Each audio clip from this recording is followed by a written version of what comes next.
Hey, on today's episode, we're going to cover a topic that is not specifically related to plants or health or farming or agriculture, but to society as a whole.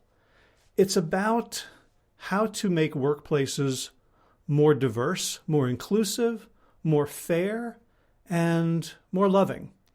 And the topic really is about the field of diversity, inclusion, and equity, which is it's been a part of human resources, trying to sort of check boxes. Like, how do we get enough women? How do we get enough people of color? How do we get enough representation of underrepresented and marginalized groups? And up till now, it hasn't been done very well. According to research from the organization that my guest leads, her name is Jennifer McCollum. She's the CEO of Linkage Inc., which is a leadership development organization that's specifically been working on women's leadership for the past 2.5 decades, and more recently, inclusion on the basis of race, sexual orientation, and all the other ways in which people can be marginalized.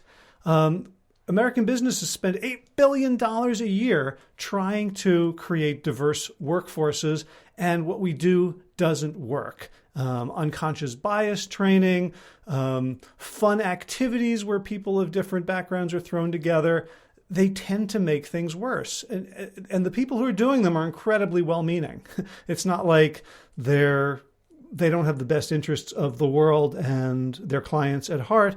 It's just there hasn't been the data to really look at it until Linkage looked at their database. They have 1 million leaders who get evaluated, and they can correlate that with corporate outcomes. And they just have this incredible range of data on what actually works to create environments, to create organizations that really honor all the people who work there. And interestingly, the organizations that do that the best and the leaders who do that the best make the most money, have the lowest turnover, have the highest morale. So it's really a win-win-win, which makes it incredible that people aren't doing it. In the same way people are familiar with this podcast might think, we know that prevention and lifestyle could save billions, trillions of dollars on healthcare. Why aren't we doing it? It's kind of the same issue. So today I talk with the high-powered, incredibly energetic, brilliant, passionate, compassionate CEO of Linkage Inc., Jennifer McCollum, and we talk about all these issues. And make sure you catch the show notes today, because there's a video. It's up on YouTube, and I'll link to it in the show notes, which is plantyourself.com/456. All right, without further ado, Jennifer McCollum, welcome to the Plant Yourself podcast. Howie, it's so nice to be here. Thanks for inviting me. Yeah, let's get right into it. We're going to talk today about, diversity, equity, inclusion, and let's start with kind of your story. Tell us like who you are, what you do, and how you came to care and be involved in these issues. My story. Oh, what a nice broad question to start with. So I'll tell you my story. Just coming to Linkage as the CEO 3 years ago, I had a background in building and growing and managing leadership businesses. And I have always had a huge place in my heart for the advancement of women. 20 years ago, I was leading, pro bono visioning webinars and not webinars back then, visioning workshops, live workshops for women to help them get clearer on their purpose and clearer on their vision. And that's expanded over time to focus on all forms of underrepresentation. I joined Linkage 3 years ago, and one of the things that drew me to Linkage was 30 years of data in the leadership space. And the data could tell us, what do the best leaders do? And other data sets told us, what will it take to advance women leaders? And I was so excited about the opportunity to dig into those data sets, surface insights, create frameworks and products and services to support the advancement of women and to help all leaders become more inclusive and more effective. Gotcha. I'm curious about, and maybe you could introduce the answer to this question with just describing Linkage a little bit for people who may not know about it. But there have been so many books on leadership. And there have been books on like data on corporate effectiveness from, Tom Peters to, Jim Collins good to great and all that. What was missing from those data sets or those discussions that linkage had, or that you felt was important and was missing in the conversation about changing underrepresentation? Yeah, so Linkage is a leadership development firm. We've been around for about 33 years. And over those 30 years, we've looked at what is it that the best leaders do. So I'll get to inclusion, but it actually starts a big giant step back with what we call purposeful leadership. So Linkage has about 1 million leaders in our database, and that includes the leaders themselves plus about each leader has about 10 raters, whether it's their peers or their managers. So a typical 360 direct reports. And as we, over the years, tried to answer the question again and again and again, because it evolves, of course, the question we were asking was, what is it that the best leaders do? And about 6 years ago, we surfaced a model called purposeful leadership. And I can go deeper into that model, but the basics are that leaders make commitments to their stakeholders. In fact, those are the very commitments that their stakeholders expect of them. And those very quickly are leaders inspire, they engage, they innovate, they achieve. And the last one is called become. And become is that inner path to leadership. That's making the commitment and the self-awareness to become better every single day. So that's purposeful leadership. We can talk more about that if you'd like. But just about 2 years ago, we looked into that data set and said, let's look of the 50 or so items that we measure. Let's isolate the ones that are very specific about inclusive leadership. And there were about 16 of those. And when we pulled up those 16 and we correlated them to what the most effective leaders do, the correlation was so shocking to us that, and I'm not so much of a data nerd, but it was a 0.92 correlation, which basically means if you just look at inclusive leadership behaviors stand alone, you can almost guarantee whether or not that leader will be effective. That's how powerful inclusive leadership is. So I guess inclusion is a buzzword, right, these days. It's one of the boxes that companies have to check off. What's the definition of inclusion? Like, let's say the standard HR definition, and how do you understand it? Well, it's funny. And actually, it's even bigger than that now, because there are words like belonging and there are words like equity, and they all are slightly different. So if you think about, let's just think about diversity first. Diversity is largely about the numbers. It's about the representation in the demographics. And many companies are really strongly and squarely focused there. It's just about getting in the right gender and race and other forms of disability, for example. The challenge with that is it doesn't necessarily foster inclusion. And inclusion is about how you leverage that diverse talent. And my favorite, I don't know if you've heard of, she's an inclusion strategist. She's also a social psychologist named Verna Myers. Have you heard of her? Nope. All right. So Verna, I don't know her personally, but one of the things that she wrote is diversity is just inviting everyone to the party. Inclusion is being asked to dance. Do I feel like I belong? And I love that, because that's really where we're trying to shift the focus. Other things like equity are is everyone treated equally in terms of pay, in terms of promotion opportunity, in terms of stretch assignments. And then belonging is that intent to stay because I feel like my uniqueness is completely valued and accepted, and I can be completely myself. I feel like I belong here. Mm. Yeah. So on the one hand, this is like the simplest thing in the world, right? Like when you want to treat people fairly, and treat people like humans, and don't discriminate. And yet it's the most complicated thing in the world as we try to bring it into our lives, into our society, into the workplace. I think one of the things that impressed me about your work and all the white papers you sent me and the books is that in these organizations, you're trying to do like a heavier lift on behalf of society. It's funny that you say heavier lift on behalf of society. I mean, I think one of the really interesting things that has maybe awakened us a little bit more in 2020 going into 2021 than maybe the many, many decades before, because this isn't a new concept. As you said, we've been talking about diversity and inclusion for quite some time.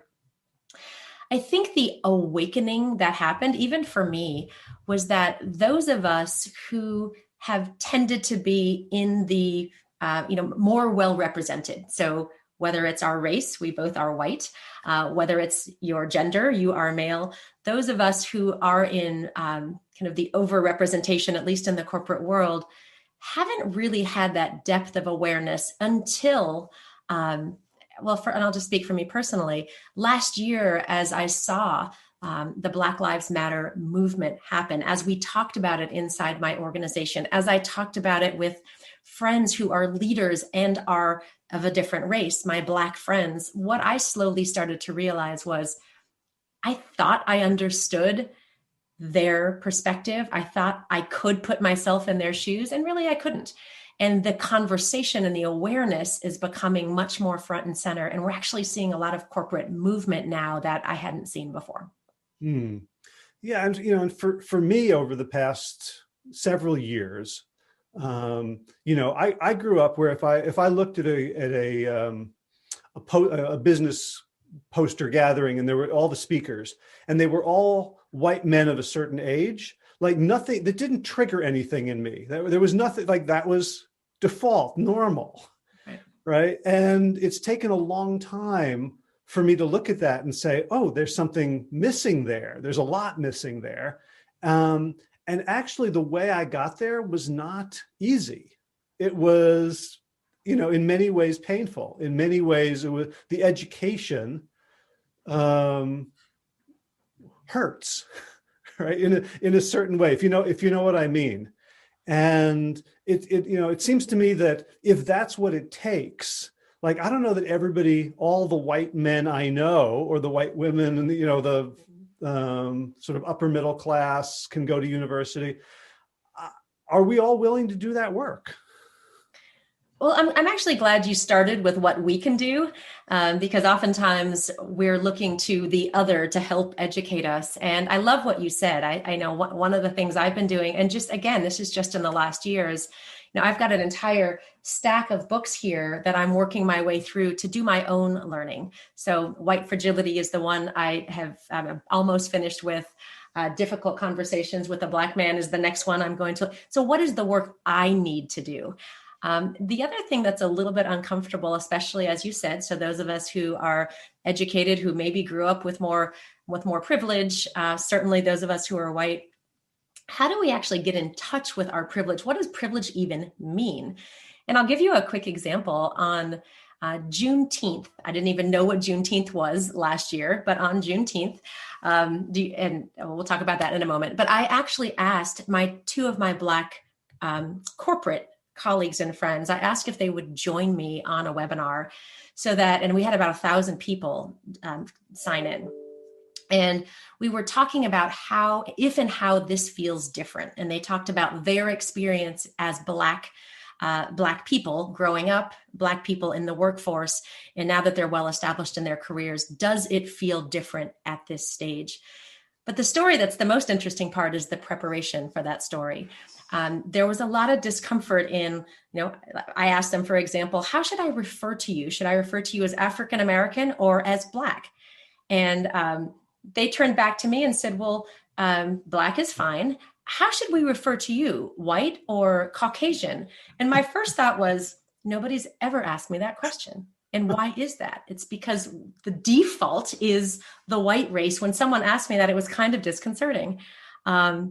The next thing that happened was I asked about their stories. I said, tell me a couple stories of how you were challenged early on in your career. And my whole frame was around, look, as a white woman, woman is very underrepresented in the corporate executive ranks. So I do know what it feels like to be underrepresented. That was my frame going into the conversation. But as my Black female colleague started telling me her stories, I realized that our experience coming into the workforce, moving up in the workforce, was so incredibly different that any assumptions I had about our path being similar were just incorrect.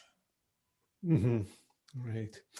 And so, for you personally, um, were there moments in which you were sort of in like uncomfortable, in a little bit of turmoil? Because you are, I think you are privileged enough to not have to deal with any of that, right? You could go through your entire career being very successful and never having to experience that sort of unpleasantness, self-doubt, um, wondering how much of your success is due to the roll of a dice when of external characteristics. um, Yeah, it's funny. We're talking right now about primarily race, but I think gender is also what linkage specializes in. Our first 25 years is actually looking at the role of women in the workplace and how we could support their advancement. And so what's interesting now is looking at what we call intersectionality. When you look at gender and race combined, the absolute increase in challenge and bias, and that's what I'm starting to get more familiar with. So I'll give you another example with Kamala Harris, and you might have noticed in the vice presidential debate with Mike Pence. Like aside from the fly on his head, and regardless of whom you were going to vote for, what was fascinating to me was watching this incredible woman, well-educated woman, really try to navigate the expectations and role of being a leader. So the expectations and the bias there is you need to be strong and you need to be assertive and you need to be confident. And so she was doing that well, and she was trying to put him in his place if she felt like he was interrupting him. But at the same time, she was trying to fulfill the role and expectations and bias of being a woman. So you saw her pausing and nodding and asking for permission, please listen, please. She was smiling a lot. And then you overlay race on top of that. So a woman who's got both, has multicultural heritage coming to the table. And I just was watching the entire time thinking, when you layer women or woman plus race, plus leader, it's so difficult. And so, yes, I've experienced it as a woman leader, but not when you layer that race on. It's quite a bit more difficult. Right. So one of the things that I learned from the material you sent me is there's now, like, I guess we call it, it's a DIE or D diversity inclusion. What's the acronym? Well, so there's many different acronyms, but DEI tends to be Got it. one that's used a lot now: diversity, equity, and inclusion. Okay, so there's a lot of money being spent on that. And you mentioned, Robin DiAngelo's White Fragility, and she's one of the pioneers in sort of anti-bias or sensitivity sorts of training. And the one thing you discovered is that a lot of this, almost all of it, is wasted, right? It doesn't actually achieve outcomes. And you have a beautiful little chart where on the one side, like what these programs are trying to accomplish versus what you think is possible and necessary. Can you talk a little bit about the state of DEI? Yeah, I'm actually gonna, and I want to get it right. So I'm gonna pull it up and give the very specifics around it, because this is something that we just did this last year. So let me take a step back. So we'd already proven in our research a couple years ago that the role of inclusive behaviors in leaders absolutely correlate to how effective they are. Then we wanted to look at last year, well, let's look at the organizations. So, we as leaders make up organizations, but organizations, operate as systems. And we know, and your number is right, $8 billion is being spent every single year in this country on what we'll call inclusion initiatives.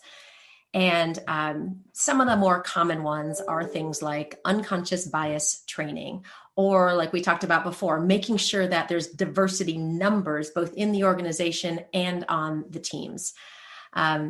We looked at things like employee resource groups. Those are very well funded and oftentimes a lot of executives will defer to the those what they're called ERGs, employee resource groups, to come up with ideas about how we can create greater inclusion in the organization. But I had actually a Black executive tell me when I spoke to her the other day, she's like, that's like asking the oppressed to fix the oppressor. And so you're relegating a lot of responsibility to fix the inclusion problems to the people who are feeling like they're not included. So we wanted to take a look at that.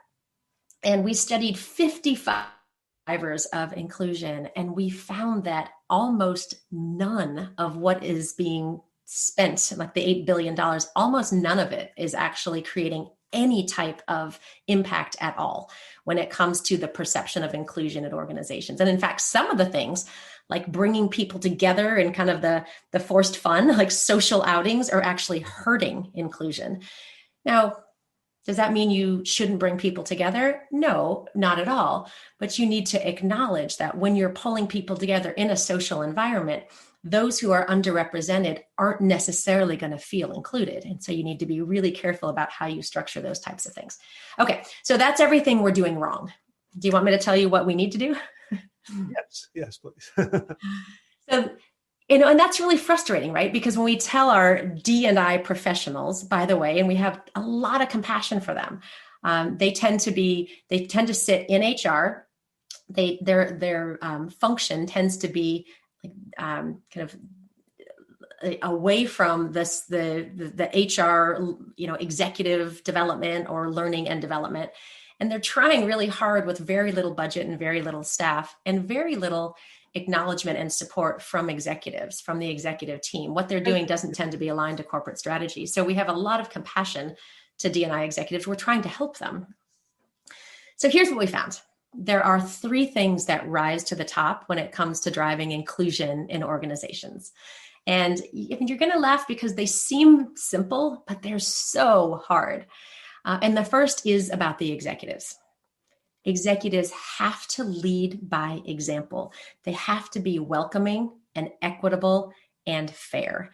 So if the executives, men or women, believe that inclusion can be solved from that function over there or from employee resource groups over there, then they themselves aren't necessarily leading by example. So that's the first thing. Mm-hmm. Any thoughts on that before I move on? Yeah, I'd love to sort of like pause and break these down because they're so fascinating. And, I think one of the structural problems is that there's a lot of research showing that as people become more powerful, they become less empathetic. Now, not as a slam on them, but simply it's almost like a brain circuit. Like evolutionarily, when you're at the top, you get to spend more energy going and chasing resources for your tribe than worrying about how you appear to other members of the tribe. And especially, I went to Princeton, graduated in the late 80s, and I saw like how we were being groomed. And I've seen, several, a whole bunch of my classmates are in like top leadership positions all over the world. And just kind of like, we are great. We did it all on our own. We didn't get any, we worked hard and we did, right? Like, there's a merit story, and we grew up surrounded by people like us. And it's like, there's all these structural issues that I think make it hard for leaders, for executives who've grown up in a certain circle to really embody that kind of inclusion, empathy. And it really involves like backwashing your mindset to some extent and really becoming sensitive to other experiences. How do you do that? You've absolutely nailed it. If I were to ask you, what is the makeup of those super successful Princeton grads who have leadership roles all over the world? My guess is most, not all, are probably going to be white men whom you were friends with in school. Is that fair? Except for the friends with in school part. Yeah, I was okay, shy. So maybe you weren't friends with them. And I think, again, this is not disparaging at all. This is human nature, that we surround ourselves with people we like who tend to be like us.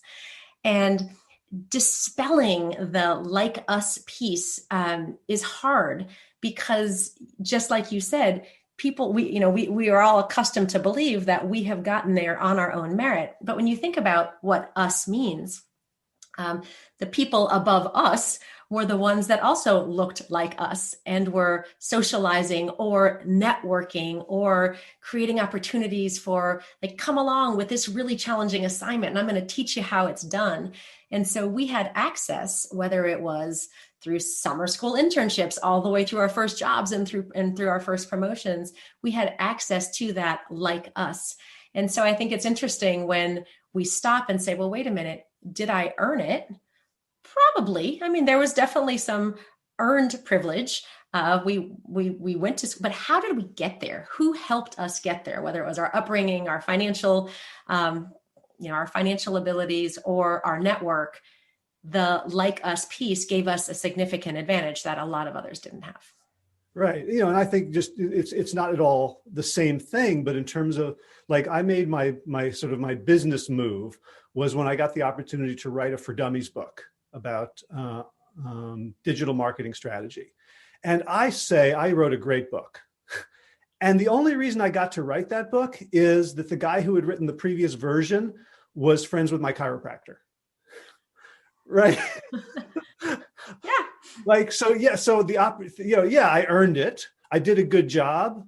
And the opportunity came up totally by chance.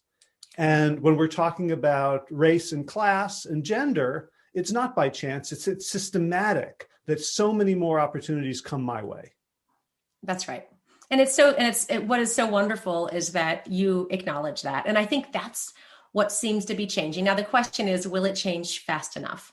Because I think the other thing that I'm starting to learn about is that there is such a strong business case. It is irrefutable.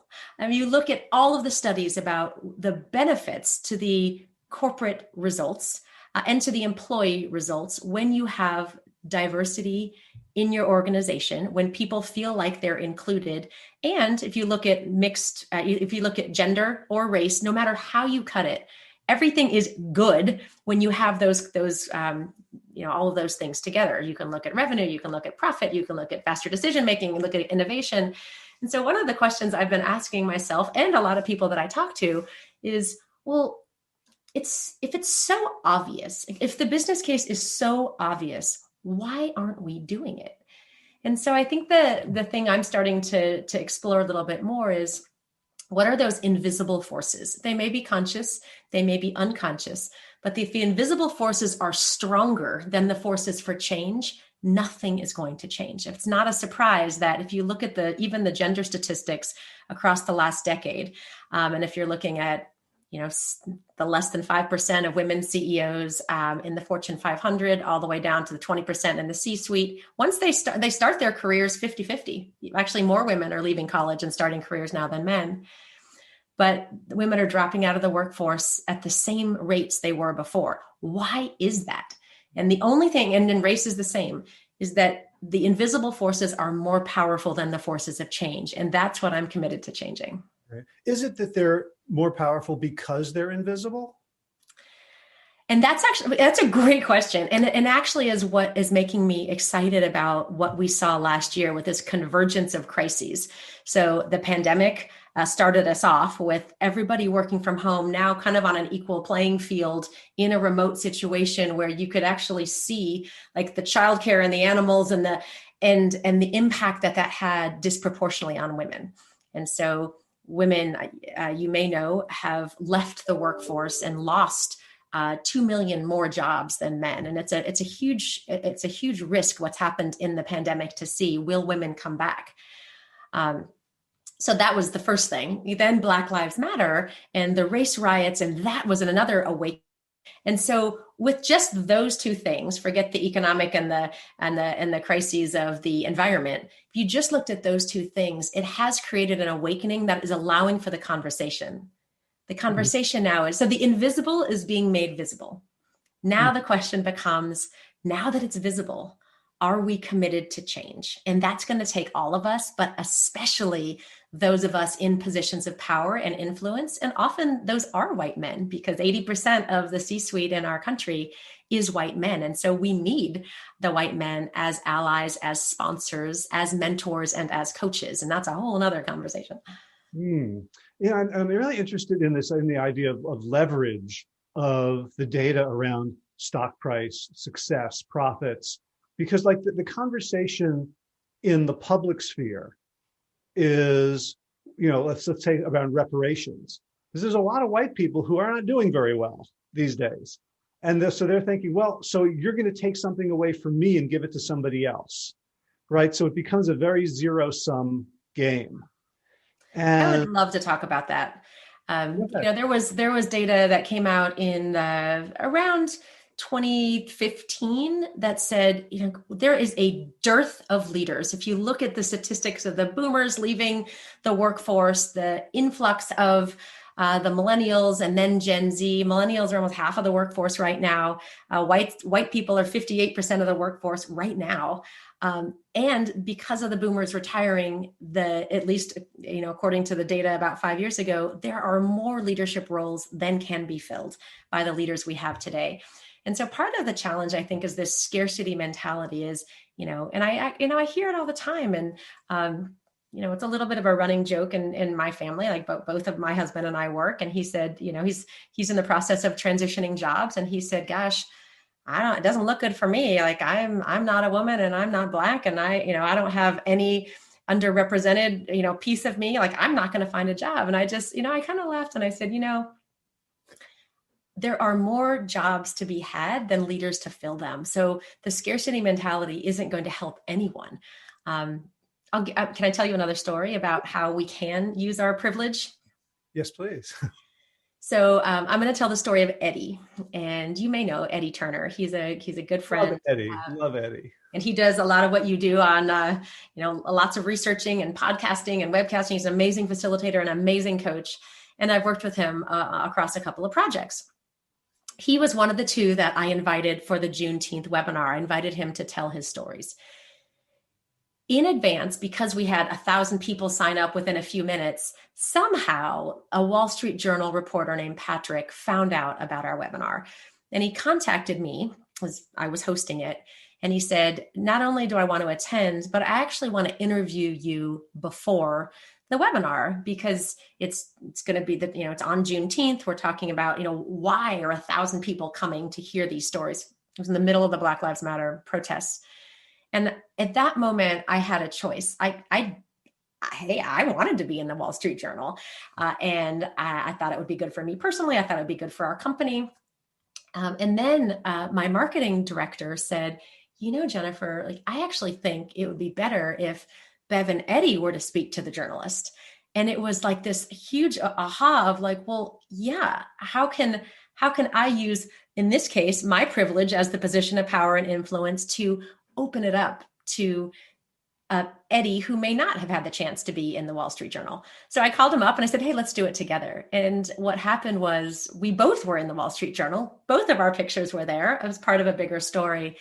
But he came to me later and he said, how much I appreciate that. He said, when I was in the Wall Street Journal, people started calling and emailing me, people I hadn't heard from in decades. Thank you for doing that. And honestly, that's the kind of thing. It didn't take a lot of effort. It meant a lot to him. It meant a lot to me too. And we both learned from it. Right. That's beautiful. Okay. So, where something else I want. So we were talking about this idea that it's actually in your interest to make a more inclusive, right? And in my field, I work with people around their health, and it's the same sort of thing. Clearly improving your diet and your exercise and all this is going to make you happier and healthier and, look better and feel better. So, immense benefits. And yet there are pains associated with making the shift and with the first part of the journey.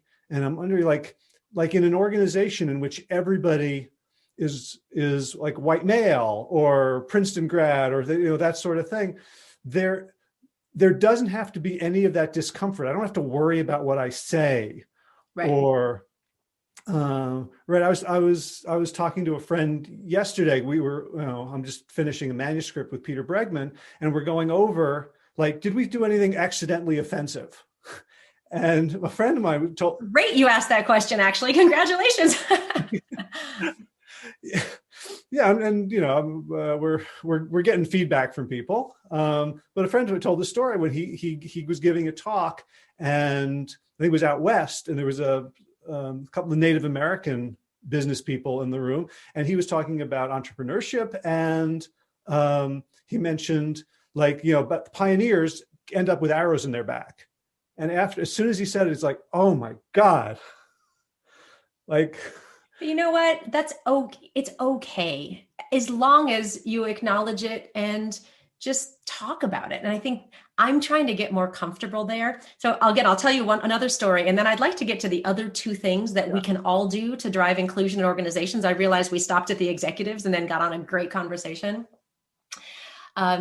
So one more story about kind of inadvertently offensive, and we actually call those things if we're the recipient of those things. And I certainly, as a woman, and many of my friends, either women or, or of the non-white race, have thousands of these stories.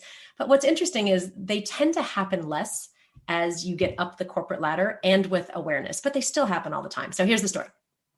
It was about 2 months ago, and I was invited to a CEO forum where, I don't know, about 150 different CEOs were going to come together to talk about really cool things. And when we got onto the Zoom, we were immediately broken into groups by what was driving your interest. For me, it was, how do we overcome the trauma of 2020 and drive strategic innovation for 2021? And it was right in the midst of business planning. I was super excited about it. Show up in a Zoom room with 8 people. One was the facilitator. It was a white male facilitator. He was a CEO coach, fantastic guy. There were 5 white male CEOs. Actually, one was Latin. And then there were 2 women CEOs. And, just typical. And I was brand new. I had been invited to participate, didn't know anyone, didn't know the organization. So the facilitator says, okay, so the only thing we need is we need someone to take notes. So that person's going to report out when we get back. And I held my breath and I went, I know what's going to happen next. Sure enough, one of the male CEOs looked right at me on the camera and said, I nominate Jennifer to take the notes. And I said, I'm not really comfortable doing that. This isn't even my gig. I don't know anybody here. I just came to observe, and no, I'm not going to do it. And I said it nicely. So then I just paused again, and I knew exactly what was going to happen. And do you know? No. He turned to the other woman and said, then Lisa, will you take the notes? And it was so predictable and so unconscious on his part, probably. And Lisa said, yes, I'll take the notes, no problem.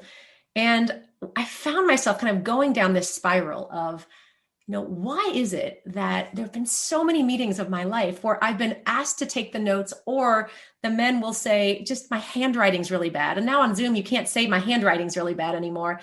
But here's the problem. I didn't stop and I didn't say, hey, like, John, so interesting. Like, I don't even know you guys, but notice what just happened. And like, very objectively and very just out of curiosity, I could have stopped and just talked about it, but I didn't. I didn't because I didn't feel safe. I didn't know these people. But what ended up happening with me is I kind of went into a spiral where I was angry. I wasn't listening. I was making assumptions about the men, and it actually impacted my experience negatively. And that was my fault. So anyway, that's a story called microaggressions. Of a microaggression, but right. I can't remember how we started that. Yeah, well, I was going to ask, because you said, you started by saying, and we call it, and then you didn't name it, but I took a note saying microaggression, thinking you were going to have a different name, because microaggression implies aggression, right? Like there's some intent, and like in your experience of, I don't know, that's so, like, I'll tell you my story. Like, I'm lucky that this happened to me when I was 24. I was teaching at a private day school, and I was doing a class for the parents, like a lunch and learn on stress, which had been one of my topics. And I was trying to explain something about physiology or fight or flight. And I had a tennis ball as a prop. And I wanted to talk about like instant reactions. And so I just picked up the ball and I threw it to somebody in the audience. And it was Lunch and Learn in the late 80s. And almost everybody at the Lunch and Learn were women. And there was one man. And guess who I threw the ball to? I'm just like 90-1. And as soon as I threw it, I'm like, I got to call myself out here because that was just the most sexist thing I've ever noticed myself doing. And I'm really embarrassed. But I actually, what I love about the story is that, and I hope you did, like, you called yourself out. And so one of the things I'm trying to do a little bit better job of is when it's brought to my attention, to be so thankful. And and let me just correct something. Microaggressions aren't necessarily aggressive. Microaggressions are those 1,000 cuts that tend to happen very unconsciously every single day. So always being asked to take the notes, as an example, maybe being ignored in meetings, many meetings where I'm the only woman and the men are getting asked for their opinion and I'm the last one. And so those are things that many women and many people of color can talk about through their entire careers. Most white people, especially white men, are just blissfully unaware. And that's why it's a microaggression. But you can get over those things when you become aware of them through what's called micro affirmations. And that's doing things kind of like what you did. You know what? I threw the ball to the man, but hey, Sally, I'm throwing it to you because you know what? Women can catch balls too. And you know what, Jane? I actually want to hear from you. So before Mike's going to talk, I want to hear Jane's perspective. All right, Mike, I want you to build on Jane's perspective. That was a really good point. I'm going to take the notes. You know why? I'm working on my handwriting. Like, those are all the types of things that you can do or we can do, and they're called micro affirmations. Right. And, and the thing about micro affirmations, I've never heard the term before, but me calling myself out was infinitely less scary to me than waiting for a woman to say, hey, you jerk. Right. Or did you notice what you did? Like that could, at the tender age of 24, that could have like melted me, like sent me into a shame spiral of being called out. And yet there had to be somehow something had to have gotten through my thick skull for me to even notice. Yeah. Well, and now maybe you're at the tender age of, I don't know, 34 or 44. But if that were to happen today, what would you do? What the difference is, there's a whole bunch of inner work that I've done with myself, on myself. And it's understanding that this feeling like I am about to not exist anymore, like this painful feeling of shame, is okay. And it was a lot of work. It's a lot of work, and it's ongoing work. And being called out, and and discovering that bracing for it doesn't help, but actually like, oh gosh, thank you for telling me that, because I don't want to have that impact. Yeah. Like that's a painful thing. And I only know what's on, I do it what's on, like, because I like what's on the other side. I eat healthy because I like what's on the other side. I lift weights because I like what's on the other side, but it doesn't mean that I enjoy doing those things all the time. Yeah. But what I love about what you're talking about, Howie, is that kind of over the course of time, I think it sounds like through very strong intention and through self-awareness and through self-study and maybe through accepting feedback, you actually are naturally operating more and more, it sounds like, as an inclusive leader. And I'll give you just a couple little points here. We took those 16 inclusive leadership behaviors and we rolled them up into a model that we call Delta, just to have something simple to remember. And the D in Delta stands for discusses respectfully and honestly. So whether you're calling yourself out or whether someone calls it out and brings it to your awareness, just having that discussion respectfully and honestly is a way to foster inclusion. There's another one, the T in Delta is being very transparent and open. If I would have been operating transparently in the meeting that I told you about, I could have found a really easy way to talk about it and maybe even used humor. And I think everybody would have benefited, but I didn't do it. And, that was my lesson. Mm-hmm. Well, I want to talk about that a little while, because you said, when you told the story, you said, and that was my fault. And I had an immediate reaction to argue with you, right? Like I wanted to defend you to yourself. There was an article I just read in Harvard Business Review called "Stop Telling Women They Have Imposter Syndrome." I don't know if you saw that, and it's like for you to take responsibility for having to, like, I can't imagine how exhausting it must be to either every moment say, do I let this slide or do I stand up? Like, a lot of your work is with women for women. And part of me is saying that's so unfair that that women have to bear the brunt, or that Black people or Asian Americans, have to bear the brunt of fixing it. Yeah, it absolutely is unfair. And the only thing that all of us can control is our response. And so when I say it was my fault, the incident wasn't my fault at all. My response to it, I think I would have done it differently next time. But I think what you are hitting on is actually really important to talk about for a moment. It's what's the responsibility for the individuals, whether it's women or whether it's people of color, because we have been disadvantaged because of the like me kind of syndrome that we talked about earlier. And one of the things we can take accountability for, but it's even better if your organization invests, is our own development. And so we do have standalone programs for women because we know that women face unique hurdles and we can help them overcome those hurdles. We also work with clients like Synchrony who have run for many, many years, not only standalone women's programs, but now even at the higher level, high potential programs for people of color. And that's because they have said, enough. We are focusing on our Black population and our Latin population, and we are going to disproportionately invest in them at this level. We're going to invest in our women at this level. And so we're running programs with them. So individual development is one thing that we can step into and not necessarily control from a financial perspective, but fully engage in. Mm-hmm. What you're getting at, though, is what I call the organizational surround.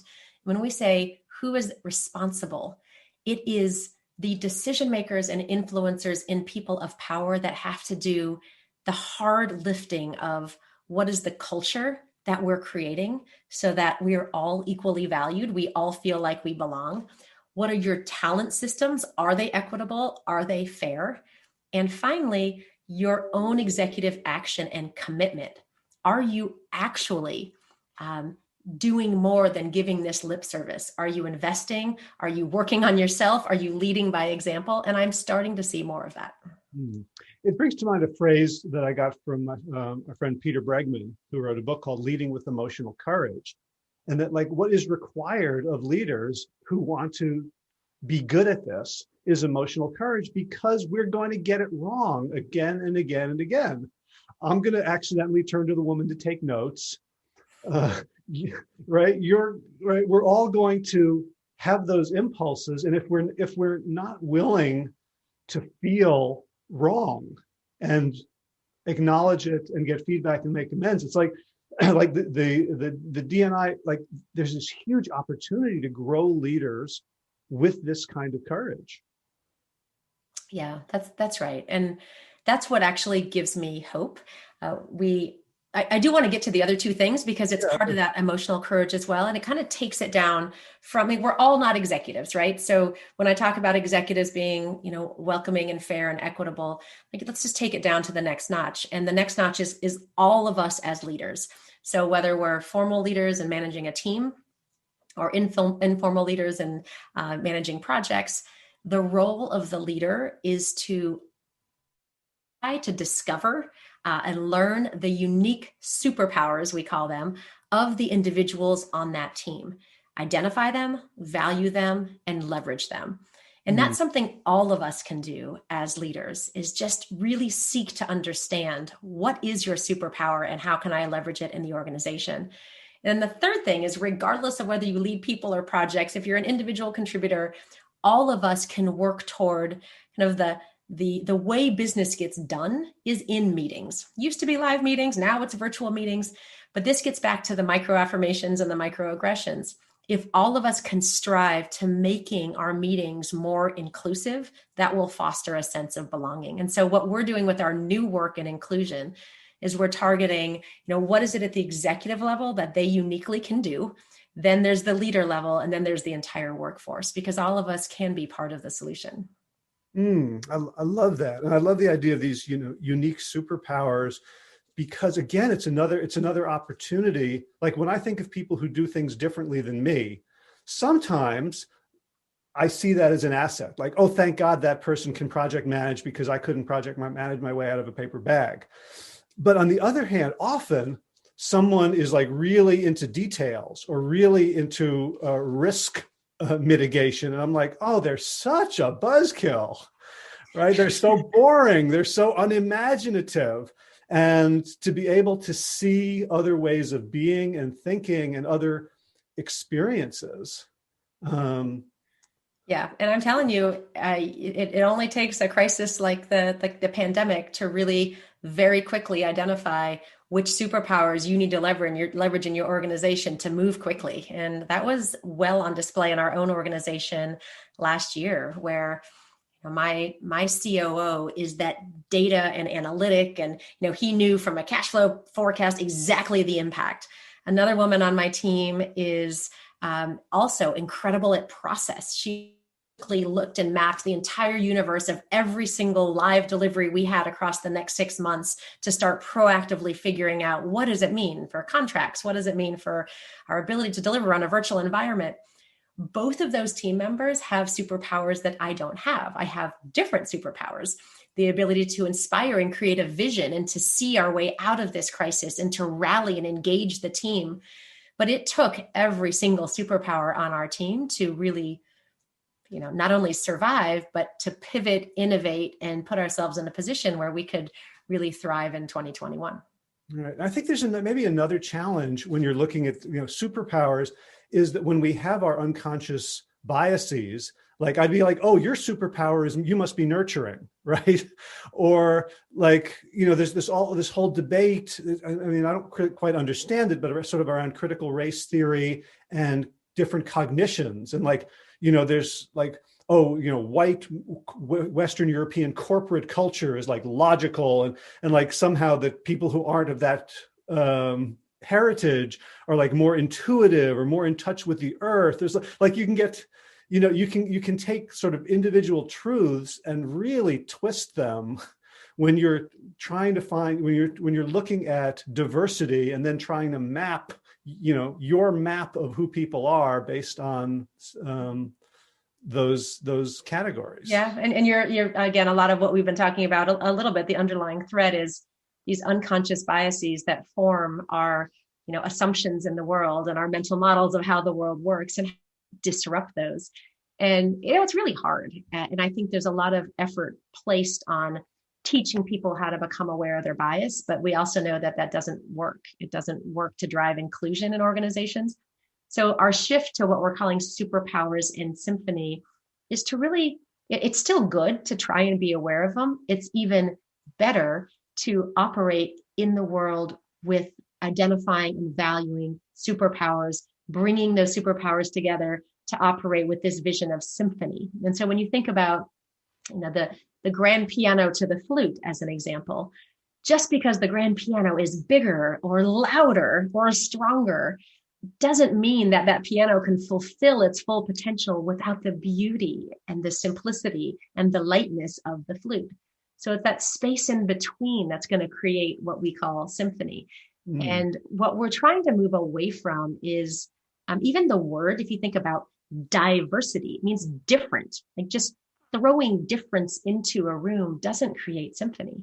It's the value and the strength and the honor and the acknowledgement that you place on those superpowers that creates what you want.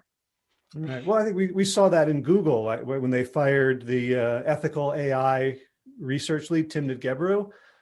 Right. It's like, okay, like Google's really good with the numbers. They had, they're good with diversity. I mean, depending on which, division and which numbers. But there was no, right. It didn't seem like there was belonging. Yeah.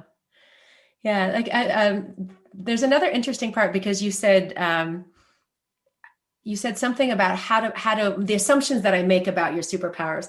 And there's two sides to this. One is, what is strength? What is what is my talent? What is my passion that I want to put out there in the world? And that's a piece of it. And the other is, how is it received by others? And I'll tell you another story. Our partner in our new inclusion solution called Superpowers in Symphony is a woman named Ashoke Abalu, and she is my new super friend. And we bring very different superpowers to our partnership. And last summer, when we were starting to explore this new solution based on our latest research, she and I were talking on Zoom, and my daughter entered, and I said, "Come here, Madeline. Let's meet. I want you to meet Ashoke. She's really important in my life. She's going to be important to our business, and she's important as a friend." And so Ashoke looked at Madeline and said, "Madeline, introduce me to you using your superpower. What is your superpower?" And I could see my daughter, she was 18, and she had this kind of panic look on her face, like, well, no, nobody's ever asked me that before. And she said, well, let me start. She said, my superpower is language. The language I put out in the world is different, and people can receive it in a different way. And I said, yeah, Madeline, and my superpower is vision. I can see a picture of success. I can rally a team toward it.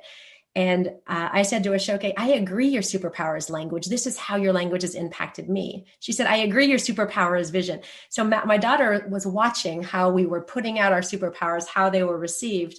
And then she jumped in and she said, my superpower is relationships. She says, people tell me everything. They trust me. And so just that, and it took 10 minutes, but the storytelling of superpowers created this different sense of belonging with frankly people like my daughter had never met her before. That's lovely. So I'm going to go try that with people. That's a great question. I want to sort of close with I think it might be a difficult question, and that's something that I struggle with. So just full disclosure, I'm pretty left-wing politically, and there's a lot about capitalism that I don't approve of. And yet, so here we are, I'm talking to the CEO of Linkage, you're firmly ensconced in this system. And one of the things that worries me is that we're sort of filling boxes of people who are still going to do business as usual. And like, there's a lot of companies that are harming brown people in the third world, that are contributing to pollution, that are like, while they're all, maybe being respectful and inclusive within the walls or the virtual walls of their organization, like, is there a way that all this work can make the world a better place and not just improve the bottom line of the organizations? Well, I know without starting from an inclusive space of bringing the different superpowers together to have a different conversation, to innovate and make decisions in a different way, I know for sure our environment is not going to be saved. I know for sure that poverty is not, and hunger are not going to be solved.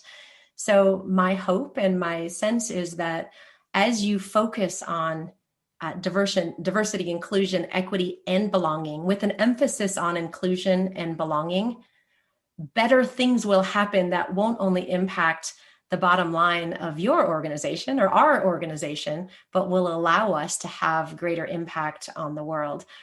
I am a full-on capitalist, even though I do lean a little bit left politically. But the reason I'm a full-on capitalist is because I believe that the influence, the power, the funding in the private sector can solve the world's biggest problems. But without inclusion and without belonging, I don't think any of it can be solved. Mm-hmm. Okay. Can that be the last word? Well, yeah. Well, one last question. You'd mentioned like how profitable is the 0.92 coefficient of whatever between these inclusionary behaviors among leaders and success of the organization.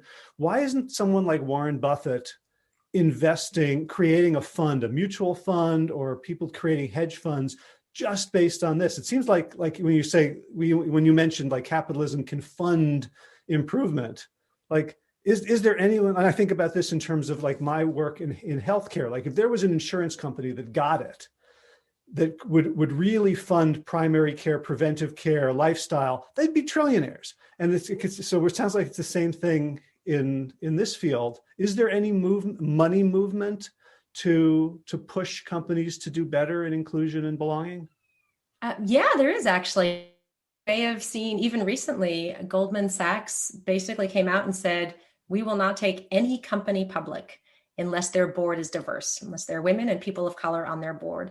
So Europe is well ahead of the United States in this game of really kind of putting structures in place to force inclusion. Now, again, forcing diversity doesn't mean inclusion. So I want to make sure we keep those two things separate. But you can't have inclusion without diversity. I mean, I guess you can. A bunch of white men sitting around a table can be very inclusive because they're all the same. So, and I would say Warren Buffett probably is. He may not be doing it intentionally, but he's investing in management teams. Just knowing who Warren Buffett is as a person, my sense is he's looking at the characteristics of those managers and those management teams, and he may be unintentionally looking at how inclusive they are. So are they encouraging people to speak up? How do they respond when someone fails? So those are the types of things. So I don't want to say Warren Buffett isn't doing that. He's been a very good investor. Right. Okay, fair enough. So for my listeners who want to find out more about Linkage, about you sent me a couple beautiful books that we didn't get to talk about, unfortunately. Nope, we have been talking about them actually. So please go to our website. It's linkageinc.com. Our two books, as you mentioned, are Become, the 5 Commitments of Purposeful Leadership. That talks about what the most effective leaders do. It also talks about the most effective leaders being inclusive leaders. And the other one is called Mastering Your Inner Critic and 7 Other Hurdles to Women's Advancement. And that's for women and their allies who want to support the rise of women. So I would love to engage with your listeners, and thank you for your time. Great. And yeah, I just want to point out, like, by leadership, you say you're talking about the executives, but you also mean all of us, right? Absolutely. Like the world, it's Horton Hears a Who. We're like all of anyone's voice is muffled or missing, we all suffer. You're absolutely right. I mean, we define leadership pretty simply. It's the ability to shape both the engagement and the activities of others toward a shared goal.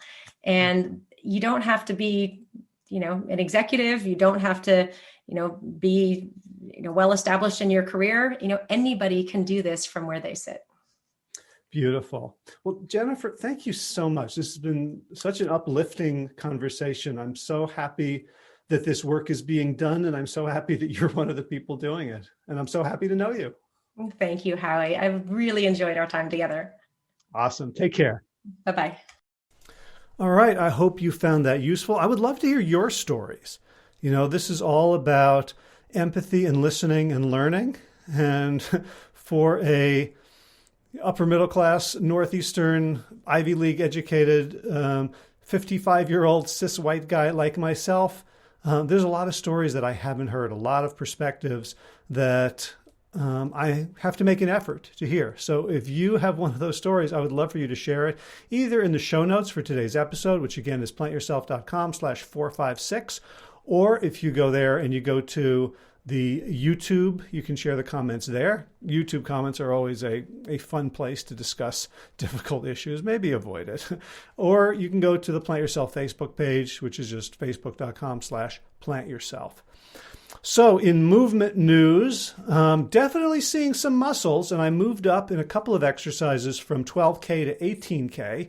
Apparently my form sucks, but what can you do? I'm really starting to enjoy the hurt of weightlifting, feeling better. Went for a 5-mile run the other day, slow still. And then the other morning after my workout, after my kettlebells with Monkey Bar Gym Online, I did 3 miles. So I'm starting to figure out how to combine the two to have both cardio and resistance training. Garden news, the new greenhouse is all put together. There's seedlings sleeping in it during the day. Shh. And Mia's been clearing some beds. I have been AWOL from the garden, just focusing on finishing the manuscript with Peter Bregman. And hopefully by next week, I'll be able to contribute again. It looks like our pecan tree may be dead. There are no new buds that I've seen, no new leaf growth. So whatever happened to it last summer where the top suckers just sort of cracked and plummeted may have been the death knell. So we're going to be sad about that and have to plant some new fruit and nut trees to give us shade and to make all the little animals happy.